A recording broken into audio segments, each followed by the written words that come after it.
Dindoli police સ્ટેશનમાં શ્રીનાથ સોસાયટીમાં આવેલ મહાલક્ષ્મી જ્વેલર્સમાં તારીખ 26/2/2026ના રોજ બપોરે આશરે 1:45 વાગ્યાની આસપાસ જ્વેલરીના શોરૂમમાં લૂંટનો એક ગુનો બનેલો હતો.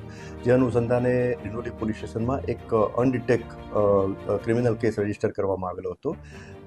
આ જે બનાવની વિગત એવી છે કે આ ગુનાના ફરિયાદી એ મહાલક્ષ્મી જ્વેલર્સમાં સેલ્સમેન તરીકે લગભગ છેલ્લા 2.5 વર્ષથી ત્યાં નોકરી કરતા હતા અને એમના જે માલિક જે છે જેનું નામ છે નારાયણ શંકર પાલીવાલ, એ છેલ્લા 15-20 દિવસથી એમના વતન રાજસ્થાન ખાતે ગયેલા હતા અને બપોરના સમયે આ સેલ્સમેન એટલે કે આ ફરિયાદી શ્રી મહાલક્ષ્મી જ્વેલર્સમાં હાજર હતા. તે દરમિયાન આશરે બપોરના 1:45 વાગ્યાની આસપાસ એક કાળા કલરના કપડાં અને મોઢું કવર કરી એટલે કે માસ્ક પહેરી અને એક ઈસમ આવ્યો અને ત્યાં એક ધારદાર સળિયા જેવું એક હથિયાર બતાવ્યું અને એની ધાક ધમકી આપી અને આ જે મહાલક્ષ્મી જ્વેલર્સમાં જે ડિસ્પ્લેમાં પડેલા જે ચાંદીની મૂર્તિઓ હતો એ પૈકી ચાંદીની મૂર્તિ 22 અને એની પાછળના ભાગે એટલે આ શોરૂમના પાછળના ભાગે એક લોકર હતું. એ લોકર જે તે વખતે ખુલ્લું હતું, એમાં ચાવી લગાવેલી હતી કારણ કે આ ડિસ્પ્લેના જે દાગીનાઓ હતા એ બધા ચેન્જ કરવાના હતા.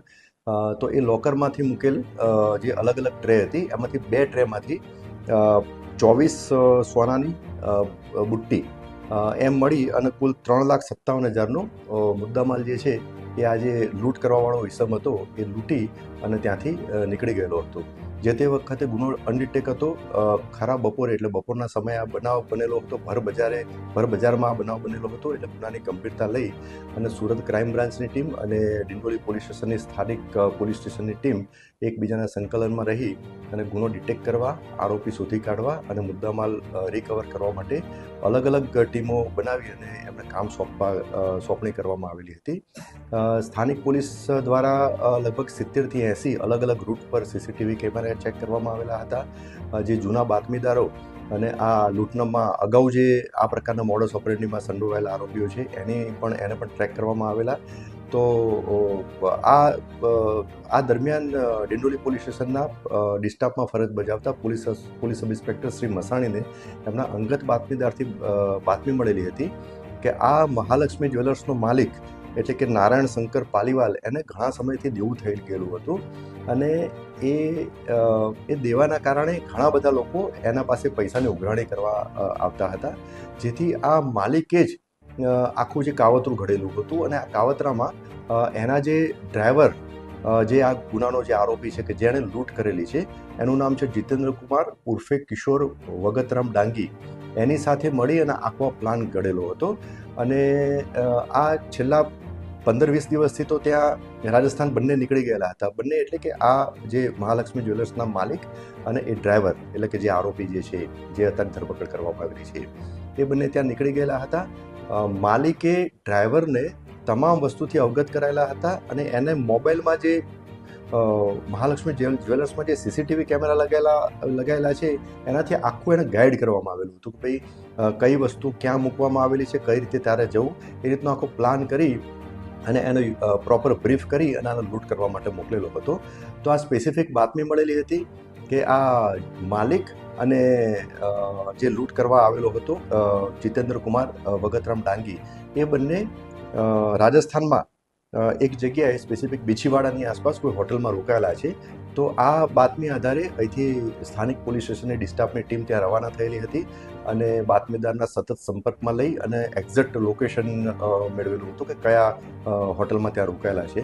ત્યાં હોટલમાંથી હાલમાં જે લૂંટ કરવાવાળો જે આરોપી જે છે જીતેન્દ્ર કુમાર ઉર્ફે કિશોર વગતરામ ડાંગી ત્યાં મળી આવેલ હતો અને તેના વર્ણનના આધારે એને પકડી પાડવામાં આવેલો હતો. એની પ્રાથમિક પૂછપરછ કરવામાં આવેલી હતી તો એને ગુનાની કબૂલાત કરેલી હતી અને એની પાસેથી લૂંટમાં ગયેલો મુદ્દામાલ પણ મળી આવેલો હતો. જેથી સ્થાનિક પોલીસ સ્ટેશનની ટીમ ત્યાંથી લઈ અને ડિંડોલી આવી અને ત્યાંથી એની વિગતવાર પૂછપરછ કરવામાં આવી. વિગતવાર પૂછપરછમાં એણે એવું કબૂલ કર્યું કે એ અને એના માલિક બંને ભેગા મળી અને એકબીજાના મેળાપીપણામાં આ ગુનાને અંજામ આપેલો છે અને ગુનાહિત કાવતરું ઘડેલું છે, જેના ભાગરૂપે જ આ લૂંટનો ગુનો એને કરેલો હતો.